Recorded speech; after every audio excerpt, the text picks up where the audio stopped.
Good evening, everyone, and welcome to the Real Science Exchange, the podcast where leading scientists and industry professionals meet over a few drinks to discuss the latest ideas and trends in animal nutrition.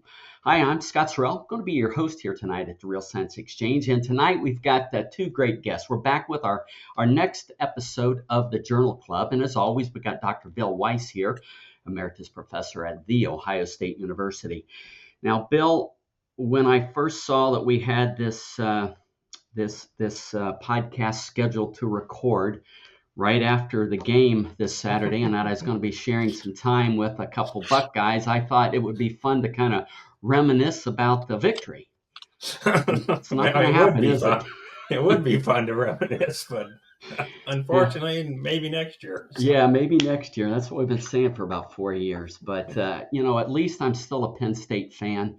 They're still well and alive, so looking forward to watching some Penn State football. Anyway, Bill, I'm really looking forward to this podcast, very practical in nature. And why don't you give us just a real top-line overview of what that is and then introduce the guests that you brought with you tonight. This is a little different this time because I'm one of the authors.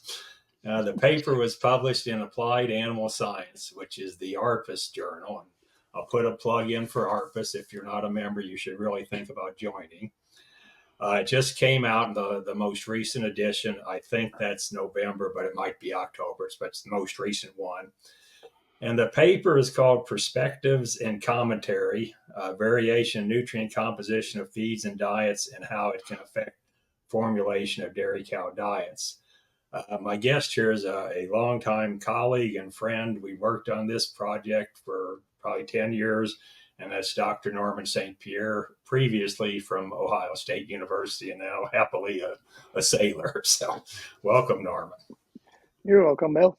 Yeah, good to have you here, Norm. Now, Bill mentioned that you were a sailor, and I'm fascinated, Norm, by where you live, and I think our audience would find it equally as fascinating. Why don't you kind of give us an idea of where you live, kind of what that environment's like, and what you're spending your time doing these days?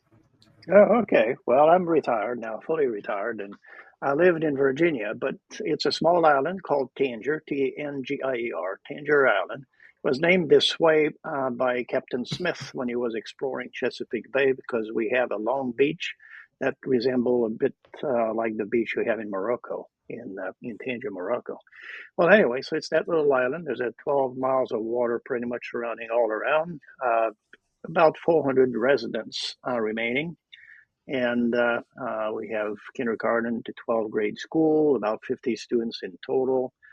Very calm. If the world comes to an end, come over here. We're 50 years behind, so you have 50 years to keep going on.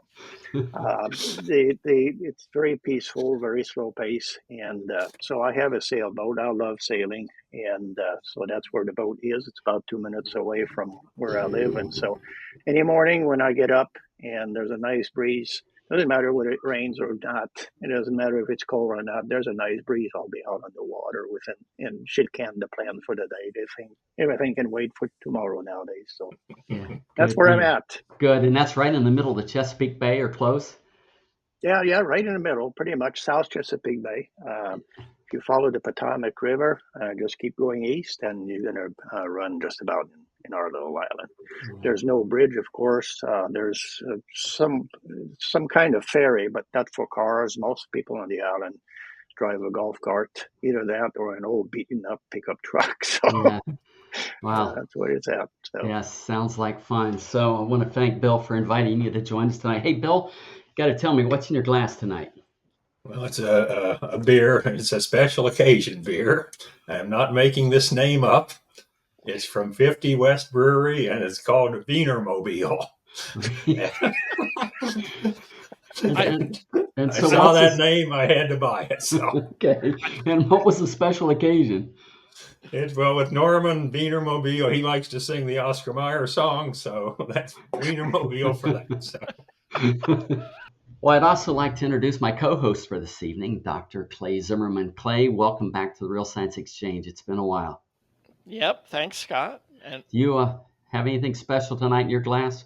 I have some hard cider here. Hard cider again. All right, very well. How about you? What are you drinking Well, tonight, I'm Scott? just going with my forever bourbon. I need to get out of a rut and go find some good stuff, but that's all I've got. It was a long weekend. So anyway, hey guys, I'm really looking forward to this one. So here's to a great podcast. Cheers.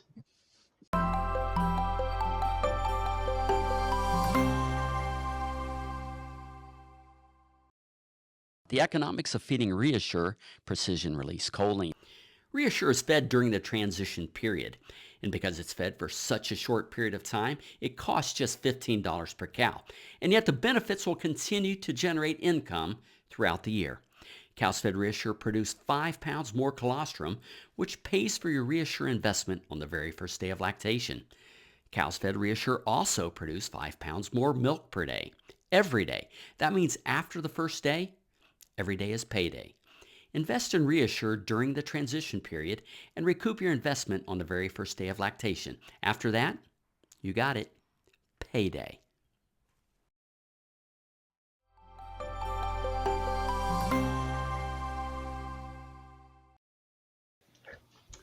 All right, Bill, why don't you just jump right into it and kind of lead us into the discussion? Okay, well, first, this paper is different than a lot of them because it's perspective and commentary. So it's kind of a review, but the authors are given more freedom to speculate a bit and try and interpret the data a little more broadly than you would for a regular scientific paper. And yes, I'd like to start off with Norman, and just, this is something we've worked on for, I think we published the first paper in 2012, but why do we do this, or why do we start this project? Do you remember that far back? Great question. Well, yes, I do some because basically you have to go back to my PhD. That's when I started looking at nutrition and nutrition of cows with the perspective things vary. So how should we control that? And at the time, it was through diet formulation. Stochastic programming was basically what came out of that. But all throughout this, there were questions that suddenly you start asking. So people sample forages how often? Well, basically the answer, well, you go and you see, nutritionists visit the herd once a month, you sample the forage, you get the results, you plug those in your computer, you issue new diets. And I started wondering, so why? If nothing changed, why would you do that? And if it changes in between the 30 days and the month, what happens? Unclear what happens to cows when you have some variation. And so what we started doing, I'd say about 15 years ago, Bill, was to actually run some trial and looking at what does variation, what does it do to cows. Before that, I was looking at from an economic basis. If you sample, it becomes a quality control issue. And so as you sample, things might not have changed, but unless you sample and analyze, you won't find out when it changes, and therefore the price that you will be paying will be the loss of productivity. On the other hand, if you never want to do anything wrong, you would test and analyze every pound going in the mixer wagon. Would cost you a fortune, but my golly, the ration would be always perfected. And so at some point, you're going to have a happy compromise that. And so I developed a model to account for all the economic factors in there. And basically, we ended up concluding in general that first, people don't do it right because they take only one sample. And they have no idea about variation then. Remember, in my courses in statistics, you learn that you never gain more information on the variance of something until you go from an N of 1 to an N of 2. So the N of 1, you have no idea. It can be infinity, you have no idea whatsoever. When you go an N of 2, you don't have a good estimate, but at least you do have an estimate of the variation. And so people, when they go and sample something, should at least take 2 samples minimum, because at that point, that's the only way you can at least start looking at, but 2 independent samples. And I have seen people going and going in a bunker silo, and you unload a bunch and then take a handful and fill up a pail. And then they take a sample and they put it in one bag and take another sample, put in another bag. All I was going to tell them is how well they were, how good they were at subsampling the bucket that they had. And so these two samples are not independent. The best way would be a nutritionist walks on the farm today, sample the silage the first thing as he arrives there, then does his routine stuff, and then come back and take another sample. So that's the very first thing that we know, that if you're going to do something, that's a rule. You're going to do something, do it twice independently, because that's the only way you gain information on the variance. The work also that we did clearly started looking at, there's many factors that cause variation, apparent variation in the results that you get. And some of those are intrinsic to the feed. The feed has changed, and therefore the analytics should change. But also any sampling and subsampling in any analytical assay will have some inherent variation. We call that error. And error is not quite the right term. It should really be precision or imprecision or repeatability. And so you have assays in the lab that are quite repeatable. A Kaldol assay, for example, is quite repeatable. We'll have a coefficient of variation of 1, 1.5. Biological assays, if you're trying to incubate, do an in situ, those will have a coefficient of variation of at least 5%. And so at that point, getting one result out of one sample or even two samples, and you're looking at that number. And labs contribute to the fraudulent interpretation there. I say fraudulent because they will report 85.67% post-ruminal digestibility. 85.67 only means it's somewhere between 80 and 90%. That's basically what result will say. And that's what they should put on. But so people start reformulating because the number has changed by 0.5%. This is hogwash. You're wasting time, money. And in a ways, you know, when you have a hammer, everything looks like a nail. And nutritionists looks at things all like it in nutrition. And I don't mean that they're doing that purposely, but they feel like they have to change the diet because the number has changed and the feed may not have changed at all. So the initial question, so when and why, is because basically it had been very, very little work done on the variation, what causes the variation and how it does affect cows. And to this day, there's still a lot of questions are unanswered with that. In this paper, we spent a lot of time talking about sources of variation. And now in English, not statisticese, why do users need to know this? We have a standard deviation of 5 or whatever. Why do they need to know what contributed to that? Well, because of all the sources, all the factors that cause variation, you can group them in two groups. So you have, in total, you have your apparent variation, how apparently the results are changing. And it's going to be made of true variation. That is, the feed has changed. It can be from a different field. It can be from whatever factors had contributed to the change, including change during the storage. The start digestibility of corn silage will change through time. So these are real. And if you do believe that cows need to have balanced diets, then you need to balance for those, and the real variation will be changing the expected value, what the ration will be delivering. So these are real. But on the other hand, you have all the other ones that are the factors that cause apparent observer variation. And what it means here is the feed hasn't changed at all. It's just the results due to variation. It's easy to understand. For example, sampling variation. There's some feed that are really hard to sample. Corn silage is one of those because they're made of particles of different size, and each size particles have very different composition. So, and you're trying to put that in 200 grams in a little bag, you're going to have some sampling variation in there. Cottonseed, on the other hand, has almost no sampling variation. You grab one seed, you have 150 seed coming with it, you put that in the bag, and you can repeat the process, won't change very much. You have analytical variation. That anybody who's working in a lab will understand that. Now, in research, we take samples and we always run it at least twice, generally 3 times. And then we look at the results, and that's how we can say, out of the same samples, and we have 150 samples out of that lot, the variation that we have, the analytical variation is X%.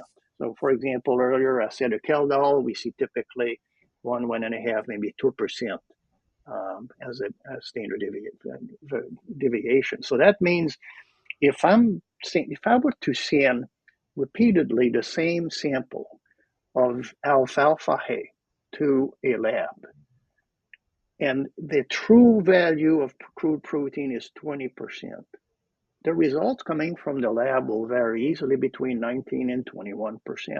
And so if last month the result was 19.5 and this month is 20.5, doesn't mean it has changed, just very apparent variation that you have in the lab.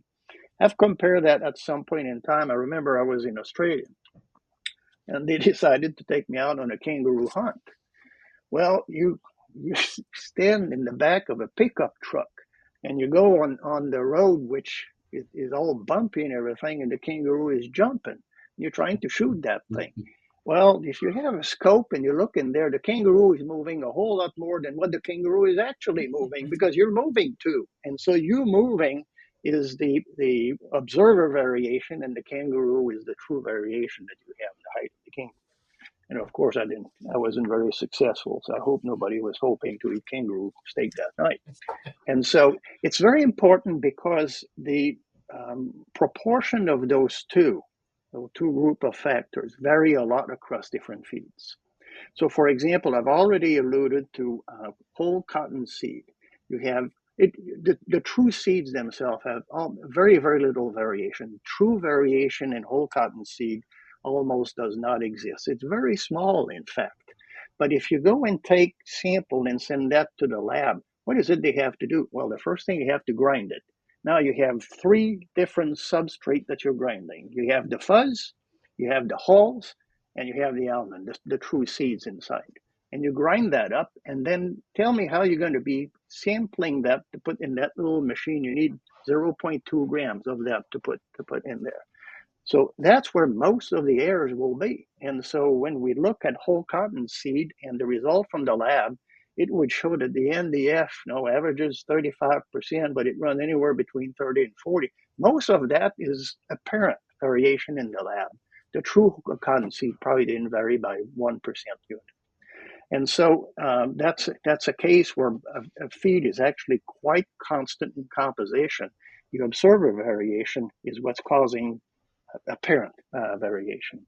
Some other feed, it's the opposite. The feed itself can vary a lot. If you take distillers' dried grains with soluble and you just look at it from one population, I know there's different processes right now, but you just don't know where it came from. That feed will be varying a lot from load to load, and that variation will be real. And so that's why you better either be sampling that quite often, but also we'll talk about that hopefully later on. There's other things that you can do from a formulation standpoint and a feed handling standpoint that will reduce the variation in the whole diet that's caused by feeds that are intrinsically variable. So if like I'll use soybean meal instead of cottonseed, it's probably, of the variation we see, maybe 10% of it is true, the rest is apparent. So what does the user do then? I mean, do they just use a book, or do they sample? You just use a book, but here's what it is. Because in soybean meal, you have 2 families of soybean meal. You have the solvent extracted, and then you have the expeller or old process extracted, or you have some that have the hulls in. And so you have the 48% soybean meal and the 44. Well, if you're buying soybean meal and you never test for it, I guarantee you sometime they will stuck you with some 44% and make some good money on it. Not everybody's completely 100% ethical in the feed industry.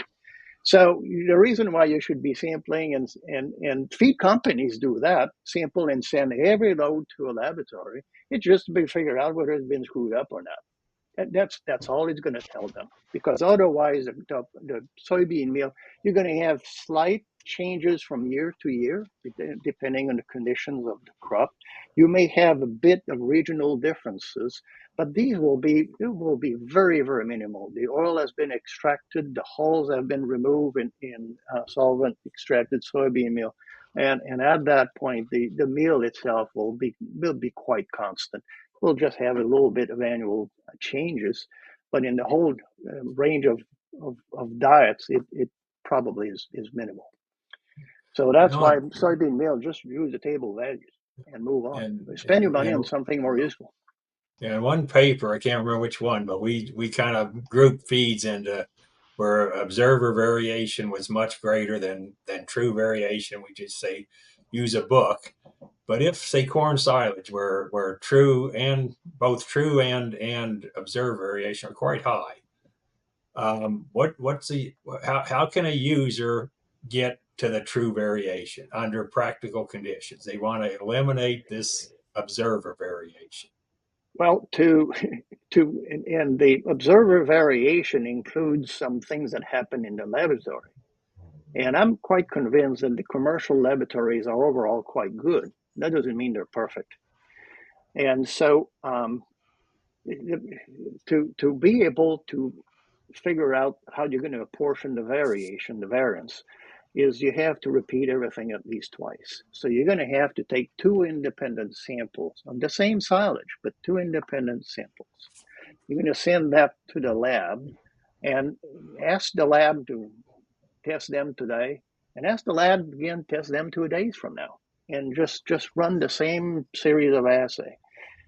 Don't waste your time on minerals and things of that kind. These will have little effect there. If the thing is to be able to separate the variation, look at the large analytical assay: crude protein, NDF, feed that contains some ether extracts.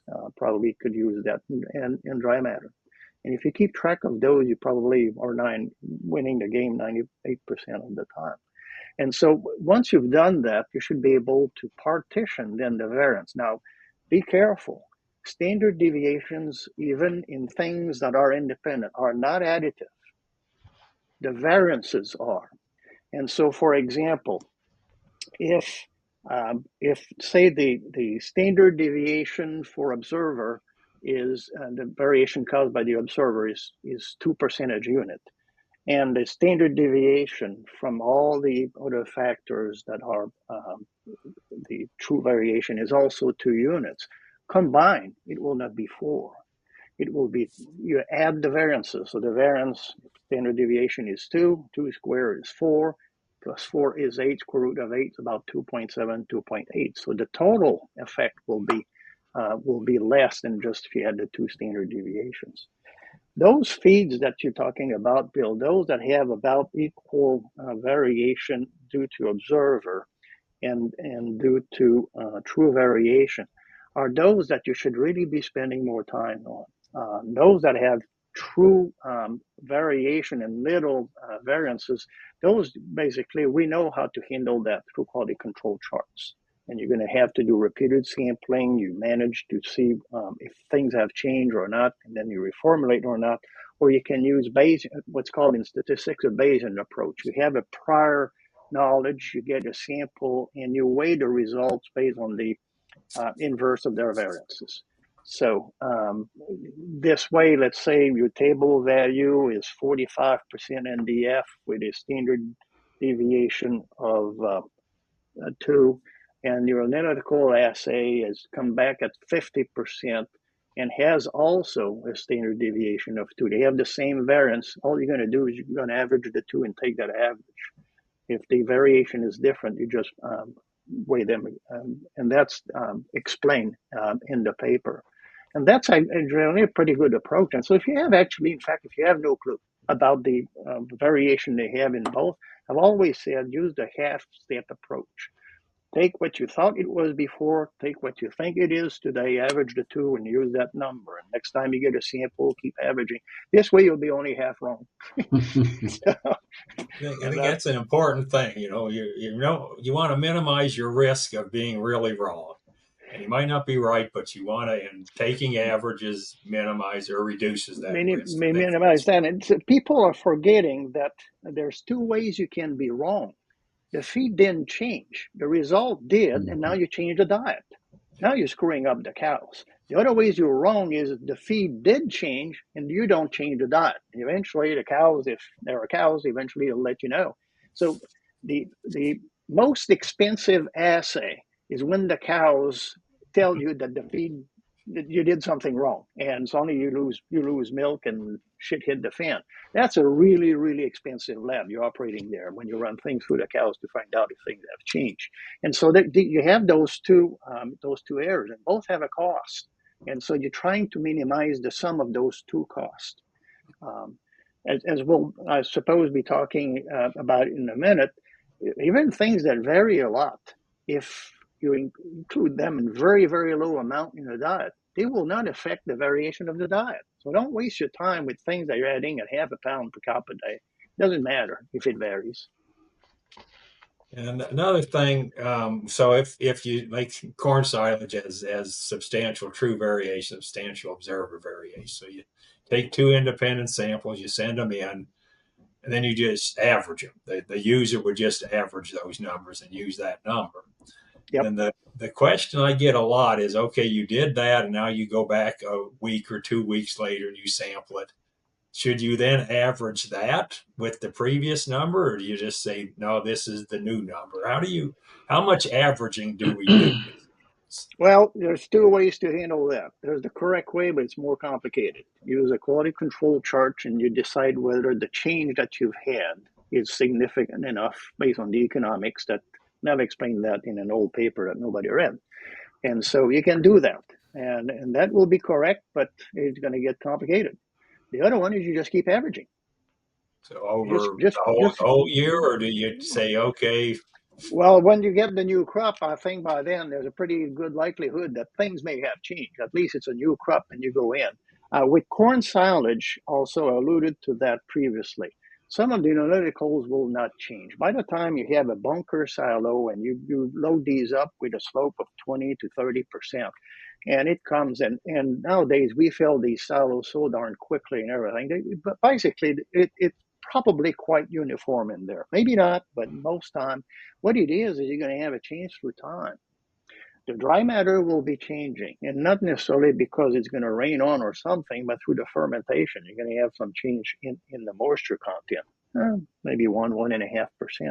But definitely in terms of the availability of some of the matrices you have in the starch, for example, we know quite well through fermentation through time, the kernel will soften and the starch will be made more available. Well, likewise, some of the stems, if you have in alfalfa silage through time also will allow microbial easier access to the stuff that's digestible within the stems. And so you're going to have change through time, but these changes are going to be progressive. And so if you just keep averaging, you're going to be following the progression of how things are changing. You won't be too far off. I guess I disagree just a little bit. I think you can go too far. In other words, if I'm averaging data I had from January with data I have from July, I think you're making things too smooth. And so I think you can go back too far. Feeds change, like you said, and if you're averaging, the starch fermentation may not change hardly at all because it's got fresh silage and old silage. So I'd say I think yeah. Head back a little bit from the whole thing. 2 or Well, 3. and you have a valid point there. That is, if things will change by averaging, you will be. I said only half wrong, but you will always be half wrong, and sometimes it'd be nice to be right. In which case, what you probably should do is average, but a weighted average. The things that are further distance count a whole lot less. Yeah. And you can figure out some kind of weight that you would put in there. So the more recent results would be counting a whole lot more than older ones. Okay. I think the one more question on feed, and that's in this paper, we have a table of covariance or correlation among nutrients. I guess first again in English, not statisticese. Why should users care about covariance, and how should they use that information? Well, the covariance is used to calculate the correlation. The correlation means you have a linear association. If you have zero correlation, doesn't mean two things are independent, not at all. It just means that they're not linearly related. Well, what does that mean practically when you have a correlation? We think quite often, and I'll discuss this in terms of the normal distribution. Say if you look in the paper, we give an example of corn silage, and we use NDF, and we use starch. And these two nutrients are highly negatively correlated.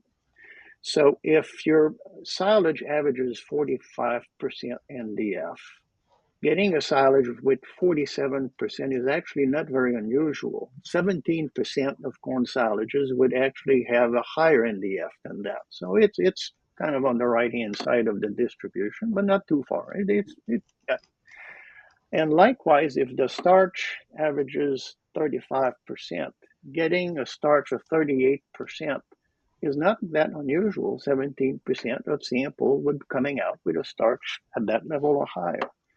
But getting a corn silage with 48% NDF and 38% starch would be a highly unusual. One in 1,000 maybe, because the two are negatively correlated. The negative correlation means linear correlation. It means that when one goes up, the other one goes down, and quite well that way. That also means that quite often, if I just run NDF, I'm going to have a pretty good idea what the starch should be in that silage. Not perfect. I'm going to have an idea. If the NDF is high, I'm going to guess that the starch will be low. And so that's why it is important to look at these two, because if you get a result, and then suddenly those two nutrients that are negatively correlated make them highly improbable that these two results are actually real, and you should resample and send another sample before you do anything else. It just means something got screwy somewhere. And it does happen in a lab. We run research lab, and I'd say about, I don't know about you, Bill, but somewhere around between, depends on the grad student, somewhere between 2 and 4% of sample have to be reassayed because you get something that's absolutely goofy. I just see in this paper there's a table, and users could look at that to kind of get an idea. Two nutrients are negatively correlated, and one is really high, and the others both are high. You'd start saying, well, this might be a bad sample or bad data, and get some new data, redo it. So it's something useful. Just one more quality control check on these things. Yep. And then I guess I'd like to switch now to more diet stuff. And in this table, I've given talks on this topic, I don't know how many times. And one thing I always made a point of is that multiple sources of nutrients reduces TMR variation in that nutrient. And we give a table here, and people just have trouble with this. I use corn silage and alfalfa, and alfalfa NDF is more variable than corn silage NDF on average. It's about almost 50%, has a standard deviation, almost 50% greater.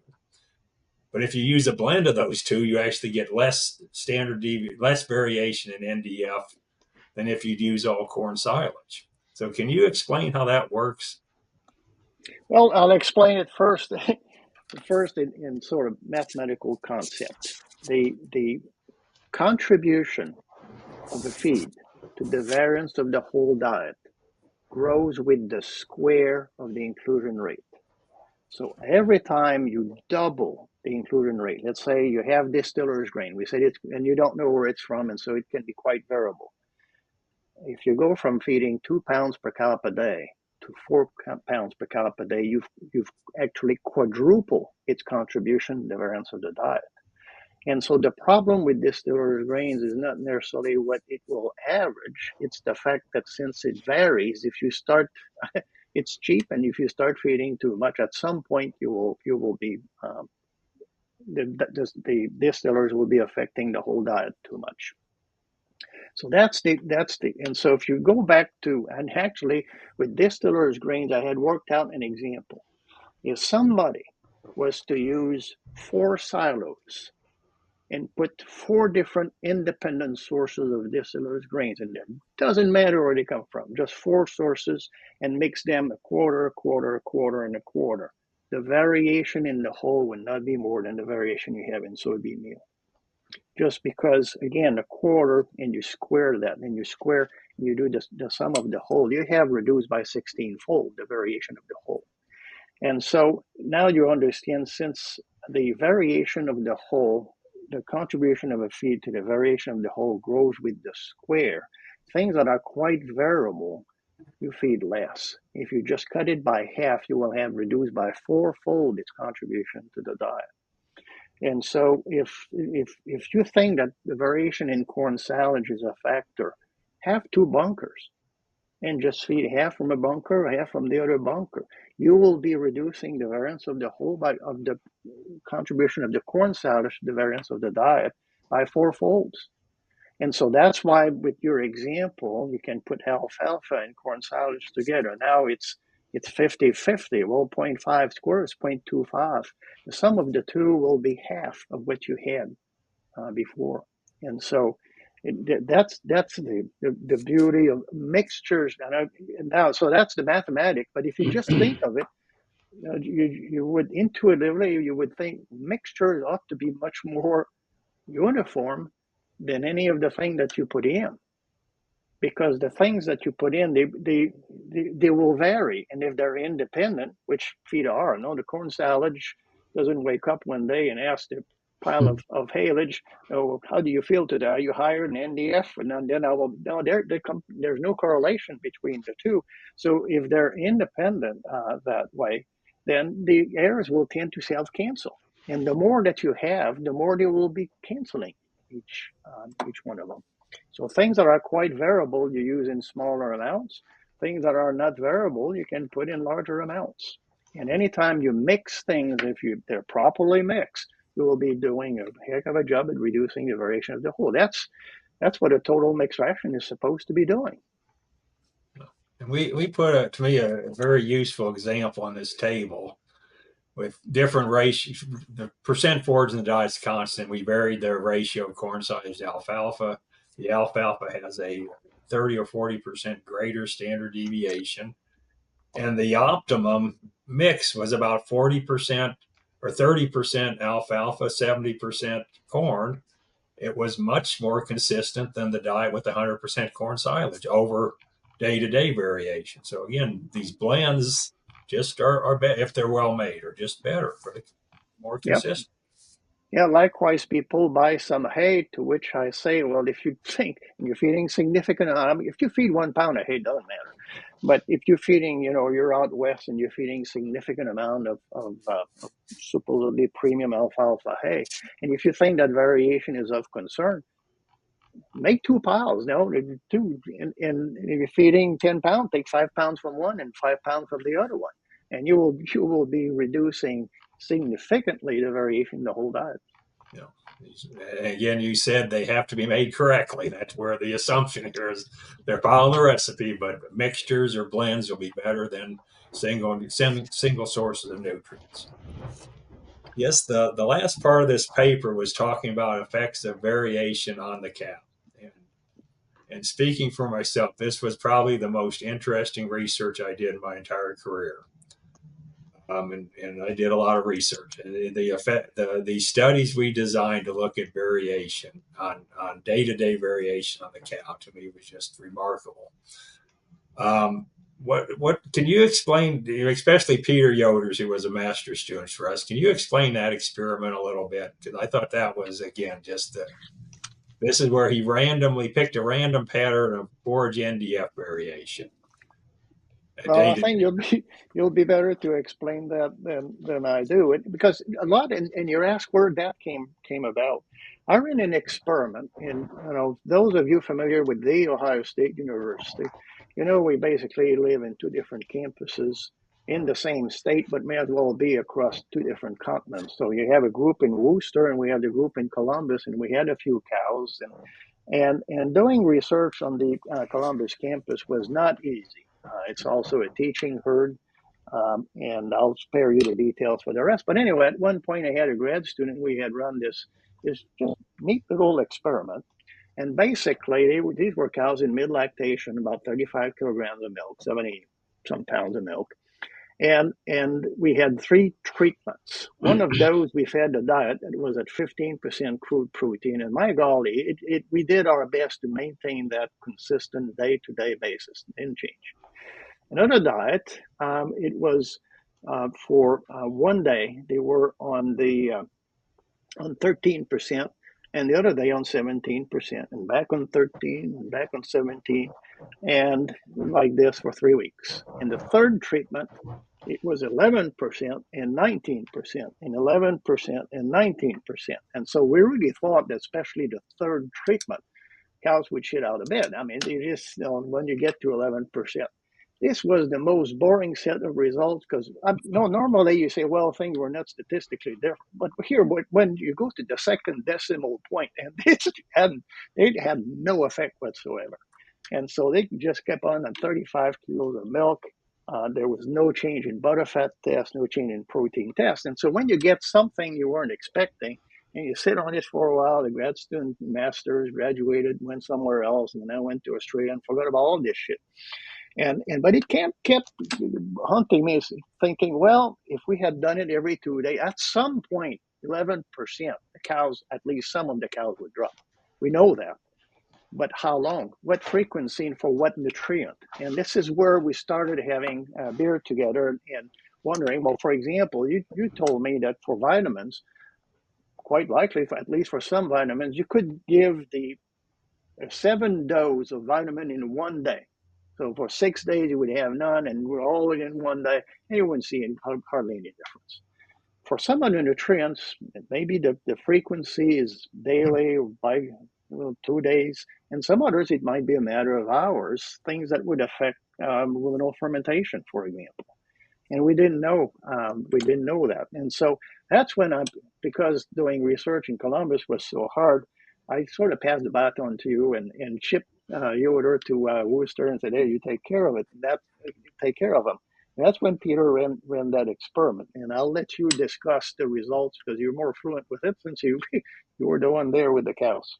Again, Peter picked a random pattern before the experiment ever started on varying forage NDF, and it ranged from like 20 to 29 or 27%, I don't know the exact numbers, day to day. So huge variation, more variation than we'd ever see on a farm. And these cows did absolutely nothing. They compared to the control was as consistent as we could do and more consistent than you'd ever see on a farm.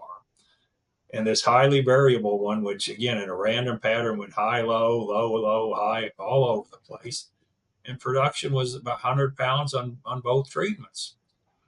The limit here was both treatments on average over a 21-day period were identical. They both were the exact same forage NDF. And when I talk about this people would say, well, this means it doesn't matter what we feed a cow. No, what it means is it doesn't matter every single day what you feed a cow. And that to me is an important question. And you brought this up, is how long can I feed a bad diet before the cow will respond? Because that would really be important in dictating sampling frequency and reformulation frequency. And like I said, vitamins and most minerals, you could sample monthly or even more maybe, or even less frequently. But things like starch, they may respond because that would be a ruminal effect. They may respond in a few days. I don't know. Protein, again, you were talking, we did a study where we also fed 11%. And after about 3 days, things started going bad, but not as bad as you think, or not as fast as you think. It makes sense because, every day we don't start with an empty rumen. There's a lot of stuff still in there. So if it's low the next day, a third of the diet from the previous day is still there. So the cow buffers a lot of these day-to-day variations as well. So. Yeah, and I like to remind people that although we've been breeding cows for a few hundred years now, they carry genes that have been selected over millions of years.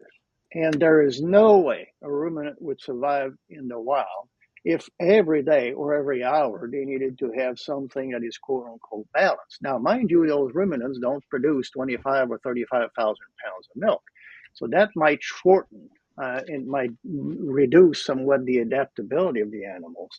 But I'm convinced that you have some of these genes and the ability of cows to cope with that.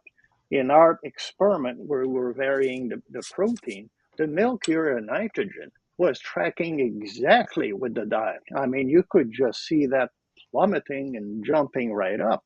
And sometimes we forget that this urea nitrogen diffuses across all the soft tissues. And so when they're on 19% crude protein diet, you have an increase in urea nitrogen in all the tissues. And then you put them for one day and some of that gets resorbed. And so cows are not, I've seen pictures where they're compared like a Formula One car where, a little tidbit not being, then they're going to crash. And that's not, we crashed them. I'm afraid to say this, but I think as nutritionists, we crash the cows more often than they would crash otherwise because we change things that shouldn't have been changed. I'd like, again, with this Peter Yoder study, people say, well, it doesn't matter. Well, the DMI, dry matter intake, tracked forage NDF like everybody says it should. But again, it never was that high or that low for that long. These cows didn't bounce back, but cows do what they said. And if we would have kept NDFs really high for 4 or 5 days, if that was the random pattern, we would have saw something. But if it's high for a day or two, then they just make up the intake when it gets lower. When the forage NDF, they eat more and go right back. So are they So the cows responded, but it wasn't bad enough long enough. So short term, I mean, they have protein and energy reserves to make up for that, right? Yep. So what about the dry matter variation in these forages? And the study you ran with that, I was pretty intrigued by that. Yeah, yes. One is forage dry matter silages are more variable than the other nutrients because it rains. So there is a greater true variation in dry matter than the other ones. But Lucian Macbeth, another master student, did a really neat study where he made silage wet like it rained. And he decreased the dry matter of these silages by 10 units. So it was a lot of rain. And he put it, and so and these experiments last 3 weeks. So twice during this 3-week period for 2 3-day periods, he fed this wet silage. Nothing else changed. He just added water to it and fed it. And then with control, obviously, would never change. And what happened is, and we always made sure feed was available. So when it was wet, we added more as-fed feed. So the bunk never ran out. That's the key thing here. And what happened the first day we fed the wet stuff, as-fed intake went up, but not as much to account for it. So DMI dropped, but as-fed intake went up. By the second day, as-fed intake went up even more, and dry matter intake was the same as the control. It took them 1 day. And milk dropped during that, and which we kind of expected. But then when we put them abruptly back on the control, as-fed intake stayed high for a day. So they actually, dry matter intake increased the day following the wet silage, and it stayed high for 2 days. So they made all of it back. On average, there was no effect on intake, no effect on dry matter.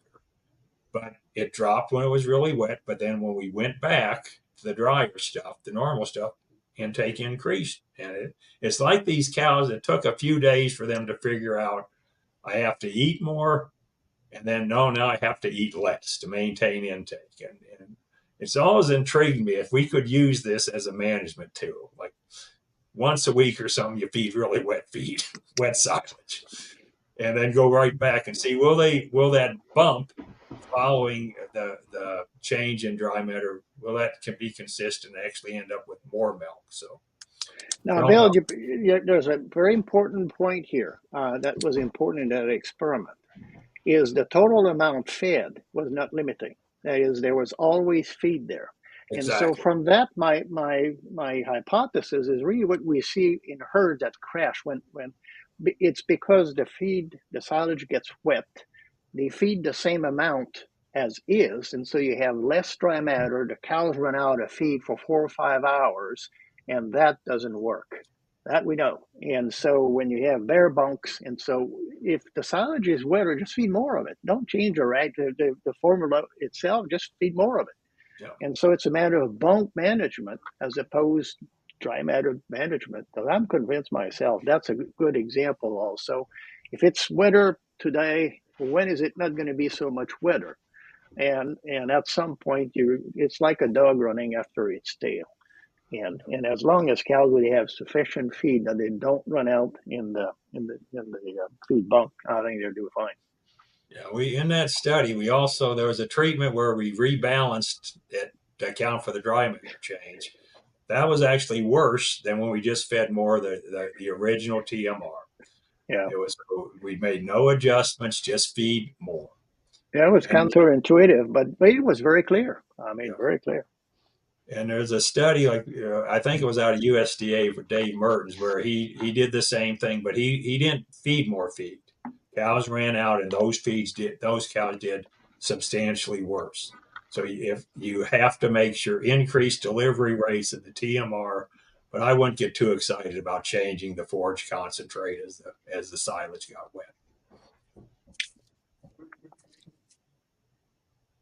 I guess one other thing we did in this, and again, these types of papers, let authors speculate a bit. We spent a big section on where do we think we should go, what research is needed, and it'll be conducted by not you and me anymore. But so Norman, if you had to prioritize, what would be you got a young professor here, which project would you tell him to do? We gave 5 or 6 what we thought should be done. Well, I think first I would advise him or her to go and take another line of work, because getting funded to do these type of projects will be difficult because it's not sexy. No, it doesn't have genomics, it doesn't have nutrinomics, and it doesn't have Weiss-omics in there. And so I don't know. The one thing that really needs to be clarified is basically this period, how long the amplitude and the phase, how long cows will take to respond to a change in the major nutrients. And so we're talking here of rumen degradable protein, maybe metabolizable protein, although that's calculated in number, but certainly NDF and forage NDF, and really change the amplitude of the changes in the length of time that it does happen to calibrate to see how that's going to change. So that's probably the one that for me would be the most important in terms of the economic impact on the herds and the economic impact in monitoring the nutrition in those herds. We spend an inordinate amount of money doing analysis of feeds, and I think that some of it's misplaced. There's some feed that we should be doing more analysis, and some nutrients more analysis, and some of the feed we should completely forget about doing any kind of analysis and just move on with our life. But we really don't understand very well the cow will buffer that. The other thing that is we didn't put in that paper, but it's kind of embedded in there, is we never feed a cow. We feed a pen of cows. And so in that pen, you have cows at 80 pounds of milk, and you have a cow at 150 pounds of milk. So a pen doesn't have a requirement. So when we talk, when people say we feed, if the pen averages 100 pounds of milk, it means that if you feed for 100 pounds, you're going to be shortchanging half of the cows. And so that leads to some of the lead factor that have been projected. The point being is when you feed a pan, you no longer have requirements, you have responses to nutrients. And so depending on where you're at in the level compared to the average in the pan might be more or less susceptible to nutritional variation. If you feed a very high plane of nutrition, you're going to be spending more money feeding those animals, but you will be buffered because you're always kind of over supplementing, if you want to think that way. Energy is a little bit different for that. And so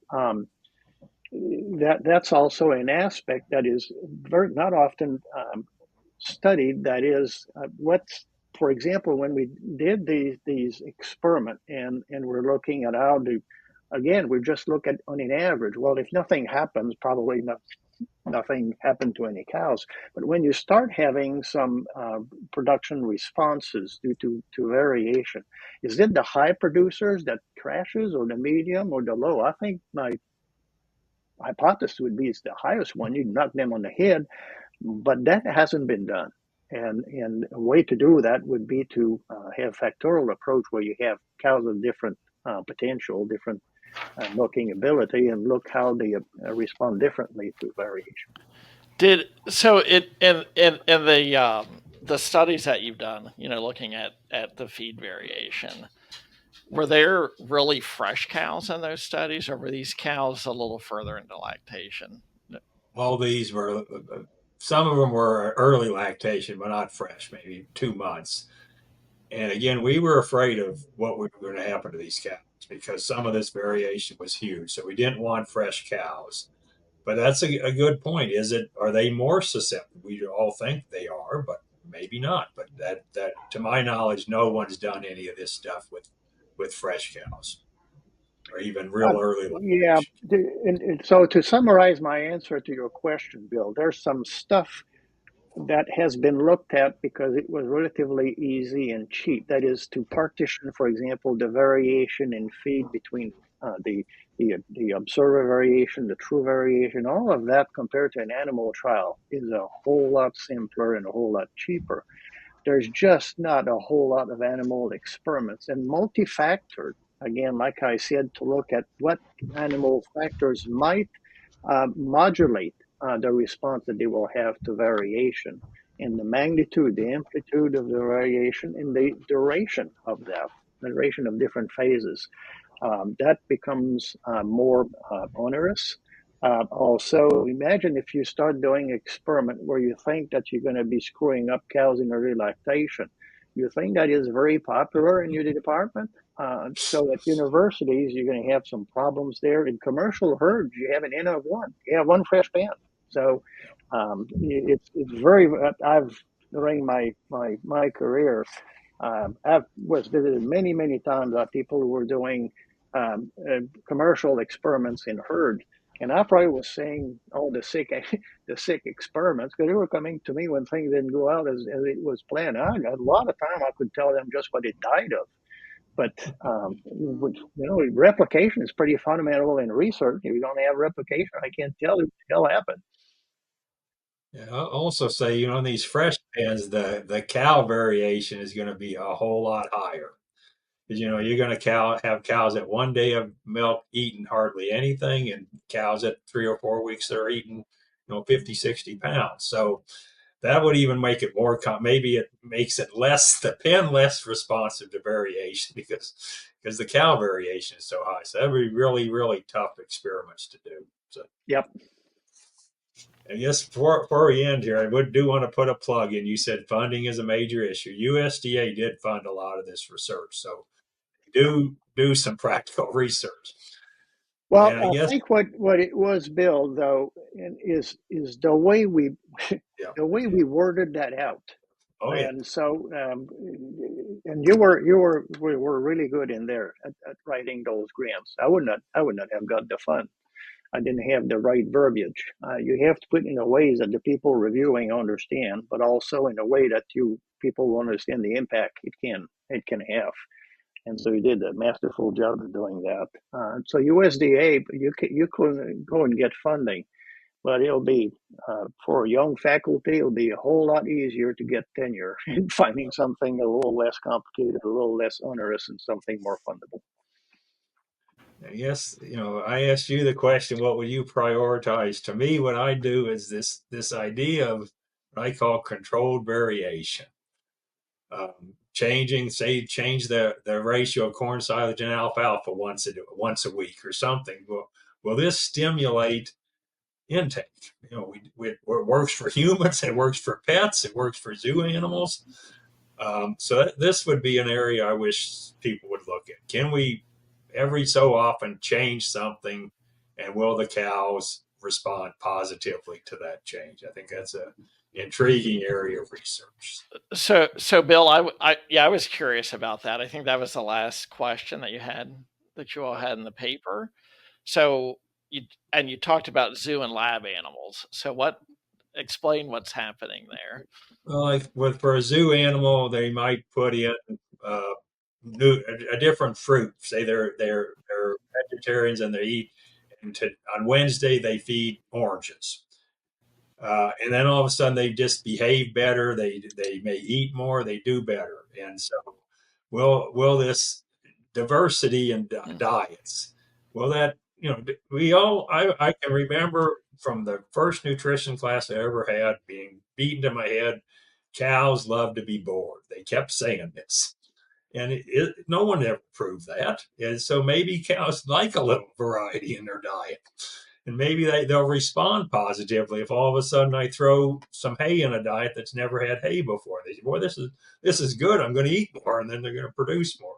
So I think stuff like that the dogma very often is wrong, but no one ever tested. So this diversity in diets, I think, would be an intriguing, whether it works, who knows, but it would be an intriguing area of research. And that's a good point, because it reminds me of a story in my life. At one point, I was involved with people in animal behavior, and they have the 5 freedoms that they want to have for animals, and one of those is animals being stress free. And I always said, well, if the 5 freedoms apply to the animal, should apply to humans as well. So humans should have stress-free life. But yet, without being forced, you have humans going and running marathon. That's a little stressful if you've done one sucker like that. And we know when we were in grad school and we had to go and defend our thesis, was that stressful? Yeah, but you passed it, man, you felt really, really good after that. And so I've always thought that the rabbit needs a little stress. He's pretty happy when he's escaped the wolf that was running after him or something. And maybe the cows need something to get them out of that boredom. I don't know, but like you said, this idea that cows need to be put in complete boredom has never been tested. And I think animals in general probably need a little bit of stress. They don't need a chronic stress, the same stress all the time. A little peak here and there, at least in my life, it works well for me. Well, gentlemen, I've been a spectator today, and gladly so. This has been fascinating. I've enjoyed watching the conversation. As we get ready to close here, Bill and Norm and Clay, give us kind of a few final thoughts. What are some key takeaways that you think our audience ought to take from this? And Clay, I'd like to start with you if you don't mind.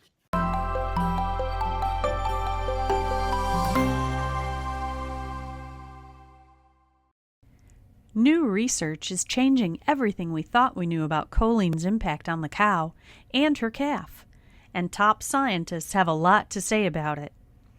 They are presenting new research that supports choline as a required nutrient to optimize milk production, choline as a required nutrient to support a healthy transition, choline as a required nutrient to improve calf health and growth, and choline as a required nutrient to increase colostrum quantity. This new research is solidifying choline's role as a required nutrient for essentially every cow, regardless of health status, milk production level, or body condition score. Learn more about the science that is changing the game and the choline source that is making it happen. Reassure precision-release choline from Balchem. Visit balchem.com/scientistsay to learn more.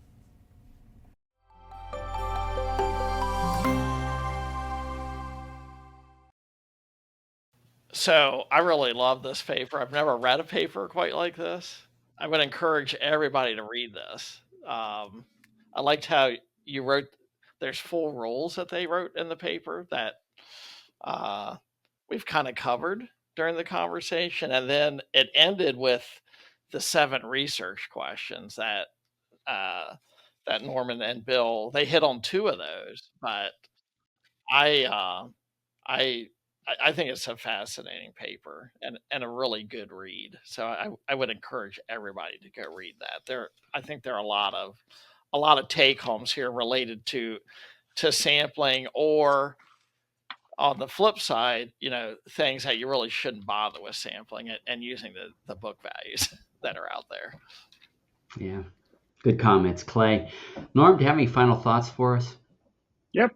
if you're going to be sampling a feed, do it twice, minimum. Otherwise you have no idea about variation. 2, try as much as you can to separate the observer variation from the true variation, so that you don't end up like a dog running after its tail. Sample what should be sampled, ignore the rest. There is some feed you might as well just use the book value. And also concentrate on a few critical nutrients, as opposed to every time you see a sample, you run the $90 assay with everything with the kitchen sink in there. If something changed, normally you would see it in some of the main indicators and for assays that have more repeatability than some of the biological based ones. All right, Bill, we're going to let you bring it home. Well, again, I just encourage nutritionists to think when they get new data, to sit down and think before they get at their computer and just punch in a change. And ask, I'd always beat in my students' head as they get new data, I ask them, why do you think it changed? And if they said, I don't know, then I'd say, let's just leave it go and go. So think, when you get new data, think before you change and ask yourself, do you think this is real? Don't be afraid to use your brain on changing things or not changing things. Yeah. Well, thank you, gentlemen. Thank you for your time, your knowledge, for spending time with us here. It's been a great conversation. Really do appreciate it. To our loyal listeners, thank you for joining us once again. I hope you learned something. I hope you had some fun. And I hope to see you next time here at the Real Science Exchange, where it's always happy hour and you're always among friends. We'd love to hear your comments or ideas for topics and guests, so please reach out via email at anh.marketing@balchem.com with any suggestions, and we'll work hard to add them to the schedule. Don't forget to leave a 5-star rating on your way out. You can request your Real Science Exchange t-shirt in just a few easy steps. Just like or subscribe to the Real Science Exchange and send us a screenshot along with your address and t-shirt size to anh.marketing@balchem.com. Balchem's Real Science Lecture Series of webinars takes place on the first Tuesday of every month, with the top research and nutrition topics that will impact your business. We also include small ruminant, monogastric, and companion animal-focused topics throughout the year. Visit balchem.com/realscience to see the upcoming topics and to register for future webinars. You can also access past webinars and search for the topics most important to you.